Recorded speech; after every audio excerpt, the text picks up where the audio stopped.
Thank you. Thank you for the opportunity to present today. So yeah, I'm not a rural surgeon either. I'm almost the opposite. I'm at the ivory tower where I have almost infinite resources. So I really feel for Dylan and hearing how he has to make decisions day to day when I'm kind of surrounded by specialists. But this topic really became near and dear to my heart. I was charged by Mayo Clinic to create a rural track within our residency program, recognizing the incredible need to train more surgeons ready to go out into rural practice.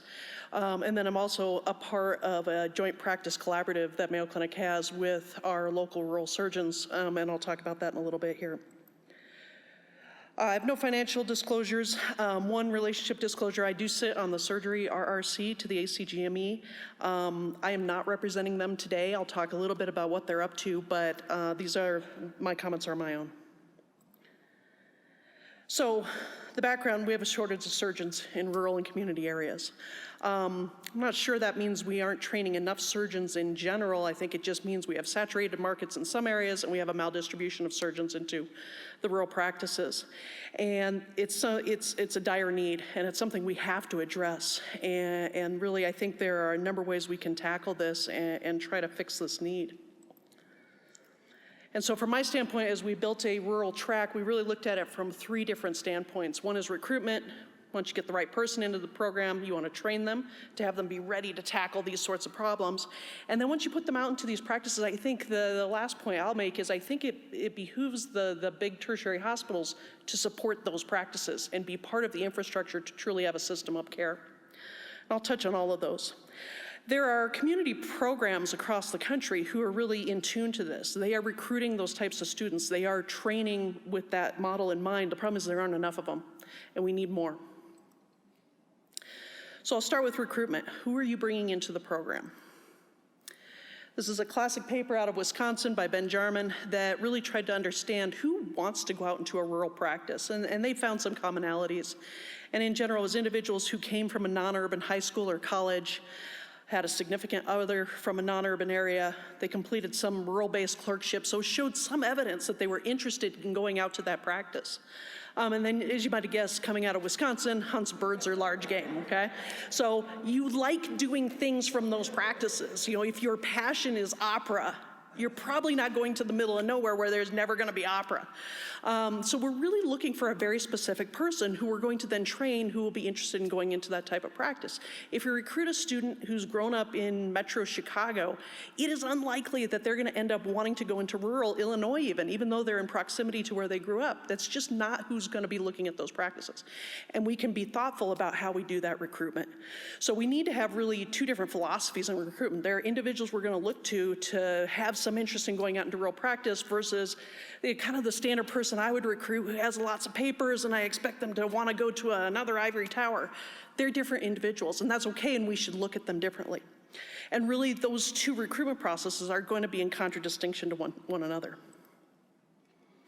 The other thing we know is across the country, this is based on work by Mary Klingensmith, because of the nature of the big academic residency programs, we show them specialty care. We show them specialty practices, and that tends to then be the interest. You go with what you know. And so over 70% of general surgery trainees every year go into some sort of subspecialty fellowship. And we know the more you subspecialize, the less likely it is you're ever going to join a community or a rural type practice. So we're breeding the type of person we want. We breed great residents and great surgeons, but we're not looking to create the person who wants to go out into that rural practice. And what they found is when they talked to the individuals who went directly into a general surgery practice, they had a mentor who had that interest and showed them that interest. They had an opportunity to look at different practice locations and see what they would be getting into and to understand what do they need to know to go into that practice. So basically the beginnings of the milieu was available to them to start to see what they would be getting into.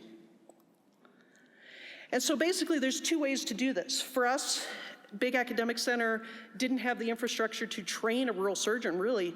What we did is created two tracks. And across the country, there are a number of large programs that are starting to do this to at least help contribute to training of rural surgeons. And that track is focused on individuals coming in who we know have at least a propensity to going out into rural practice. And then we're going to train them specific to make them ready and make sure we can meet their needs. And then, like I said, there's many programs across the country who are more focused on this. There just aren't enough of them. We need more of those programs who are focused on training rural surgeons. And there are a number of initiatives across the country. The American College of Surgeons has a great interest in this. There's a website dedicated to rural surgery programs. The Advisory Council for Rural Surgery is interested in putting together programs to support the programs who train them, and then the surgeons long term. Once you get the trainee in who has the propensity to go out into those practices, you want to train them well. And it looks different than training in a lot of programs.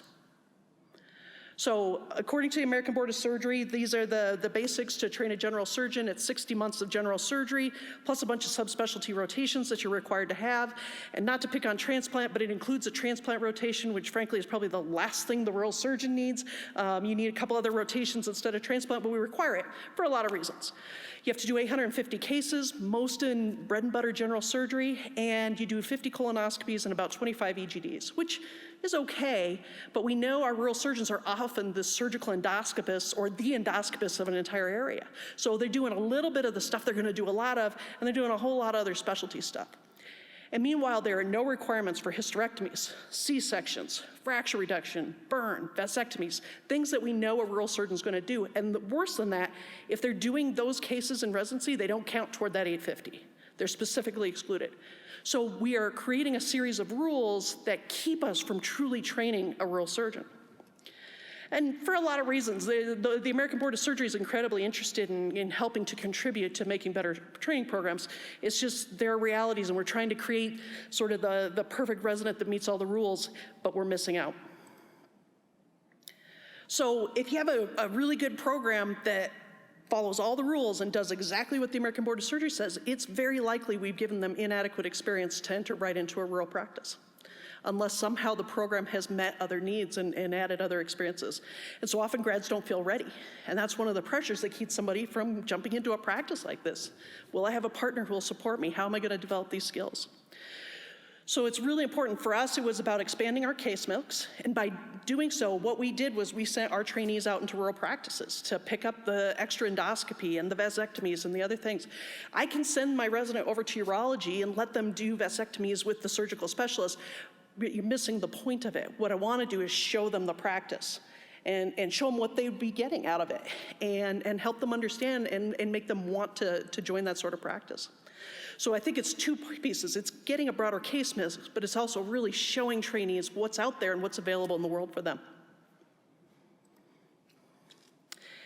And here's the last part. So I think you can recruit the right person, you train them, but once you send them out, we don't want to leave anybody feeling like, oh, I have no support. Who's going to help me when I do have that weird, unusual case that I'm just not sure I can handle?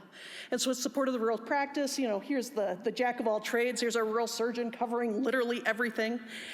And sometimes they need some help. And I think large centers hold responsibility to be part of the system of care that supports them.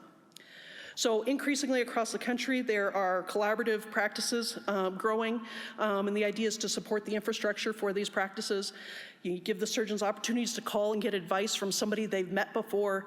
You can facilitate transfers in, which is a big barrier. And then also getting them back out to the practice. You don't want the colorectal follow-up to always be the scopes back at the big center. Get it back to the surgeon who sent them to you in the first place. But without these collaborative agreements, I don't think that happens. And it ends up being kind of a patient drain for the rural practice. There's a number of opportunities out there. There are groups that do conferences, tumor boards, hernia boards, ways to get surgeons talking to one another, practice guidelines, transfer agreements. I'm proud to say we're a part of a big program that has been in evolution over the last 10 years. It's called the Joint Practice Surgeons that we have. So a number of our community and rural surgeons are credentialed in my division. So I'm the trauma critical care director, but the rural surgeons are credentialed with us. They have academic appointments. They teach our residents. We send our residents out to them. And that way we get to know each other. So it facilitates the relationships. It gives us an opportunity to cross-train each other. Some of my surgeons are credentialed out in the rural sites so that if there's a shortage of surgeons out there, one of us can rotate out there and fill in a need when somebody needs to go to Sages for 2 days. And it really creates a true collaborative practice. And then I know we're going to talk a little bit about technology. One of my partners, Megan Nelson's here. She has a busy robotics practice, but she doesn't have a robot at her community site. And so she can come in and do cases with us, and my group can go out and do endoscopy with her group. And so it really creates a cross-fertilization. And then it disperses guidelines so that we're all practicing, we all have the same train of thought about various surgical problems. So bottom line, we need to train more, and we all need to contribute. The community practices and the programs are out there, but there's not enough of them. We need more of them. And I think all the academic centers should be contributing as well, and I think there's opportunities. We can all recruit better. We can all be smarter in how we use our training program to really get them that broad scope of practice, and then we need to support those practices once we send those trainees out there. The last thing to note is the ACGME is very interested in this as well. They're working on designation of rural programs, both in surgery and in primary care. And the idea is to help facilitate these rural tracks, make it easier to do, hoping not to create more rules, but more of a facilitation to do it. And part of the onus for this is if you can rural track designate a program, you actually have opportunities for more CMS funding, which is how we're gonna get our hospitals interested in participating in this.